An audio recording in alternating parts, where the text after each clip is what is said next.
Agora nós vamos para um passo a passo prático sobre como lidar com o estresse.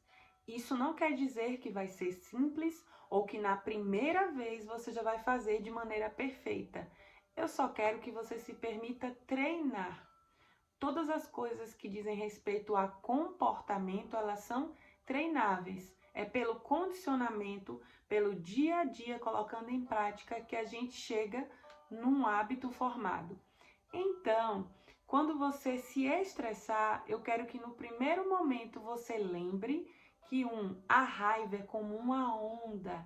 Evite agir quando ela estiver no pico. Faça de 10 a 15 respirações anti-estresse para você se acalmar e pensar em qual é a sua necessidade por trás desse estresse. Maslow, um autor da psicologia, ele tem a pirâmide de Maslow, que eu vou colocar aqui abaixo, onde ele explica que existem vários tipos de necessidade, não só as básicas como sono, alimentação. Por isso, eu quero que você, sempre que estiver estressada, se afaste da situação para não agir sob estresse. Respire profundamente várias vezes com aquela respiração anti-estresse que a gente ensinou, para fugir do pico da raiva ou do pico do estresse.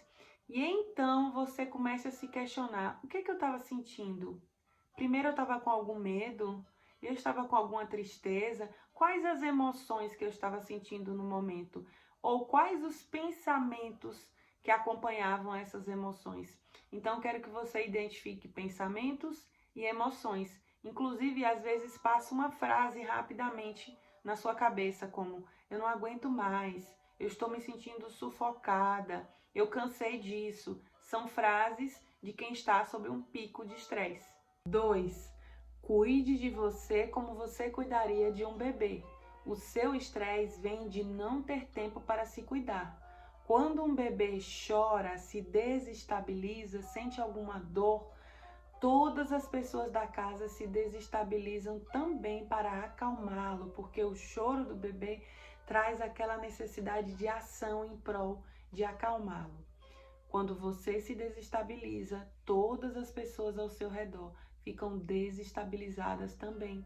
Já observou que quando uma mãe está mais estressada, os filhos acabam dando mais trabalho, ficando mais impacientes, irritadiços? Então, depois de observar qual é a sua necessidade, primeiro você se acalmou, depois você vai cuidar de você como uma pessoa que está sensível, tanto quanto um bebê, numa fase delicada da vida que precisa de um cuidado especial. É daí que vem essa frase. Como cuidar de você como você cuidaria de um bebê? Primeiro, estabelecendo um tempo mínimo todos os dias só para você. Quando uma fralda do bebê precisa ser trocada, não dá para esperar tanto tempo assim. Tem que tirar um momento para fazer isso. Então, quando você tem uma necessidade importante, você precisa estabelecer na sua rotina um horário para isso. Todos os dias antes de dormir e todos os dias ao acordar, você pode ter pelo menos 15 minutos para você, para fazer coisas que te dão prazer, que te dão alegria. Um outro passo nesse autocuidado é que você avise as pessoas que moram com você que você vai ter o seu tempo. Antes disso, você supre as necessidades deles. Então, se você tem filhos pequenos, você dá ali uma alimentação, faz uma troca de fralda, um banho. Se você tem marido, você tem um tempo com ele antes, mas tire esse tempo sagrado, esse tempo que vai fazer a diferença na sua vida para te tornar uma pessoa mais equilibrada. Nem que você coloque no cronômetro e avise: olha, enquanto o cronômetro está rolando, não me chamem, porque eu preciso desse momento para ser uma pessoa mais paciente com vocês.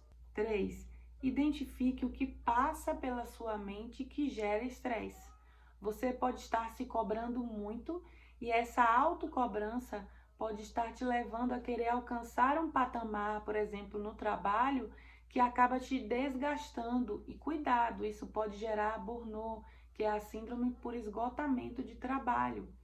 Então, identifique qual é o patamar que você está colocando para você e se ele não está alto demais. Às vezes, as pessoas com as quais você conviveu te cobravam muito e agora você também se cobra além do que deveria. O outro passo desse autocuidado é cuidar do tripé corporal. Nesse tripé nós temos alimentação, sono e exercícios.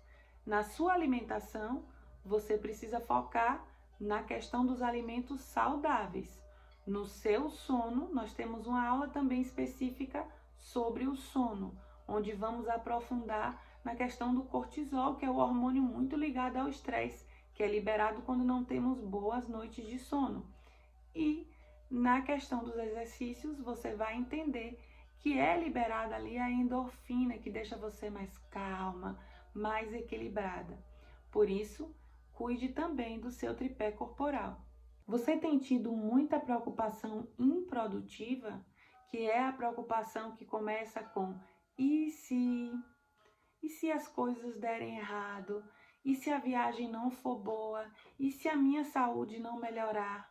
Você não tem controle sobre nada disso. Então, estimular esses pensamentos na sua mente vão acabar te levando a uma instabilidade, a ter crises de ansiedade.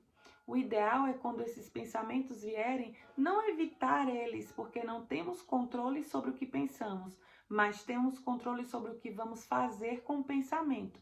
Então você questiona esses pensamentos. E se a viagem não for boa? Que provas eu tenho que a viagem não vai ser boa? Nenhuma. Então vou me permitir viajar da melhor forma possível. No módulo de ansiedade, nós temos uma aula específica em que aprofundamos nos dois tipos de preocupação. Quando o outro estiver estressado com você, lembre que o neurônio espelho vai fazer com que você se contamine pela emoção do outro e acabe ficando tenso também. É nesse momento que você deve se afastar, fazer as respirações anti-estresse, deixar com o outro o que é dele, ficar com o que é seu e lembrar: eu não estava estressada neste momento. O outro que chegou estressado, então eu me afasto e uso o que a gente falou na aula sobre comunicação assertiva para não se contaminar e se estressar também.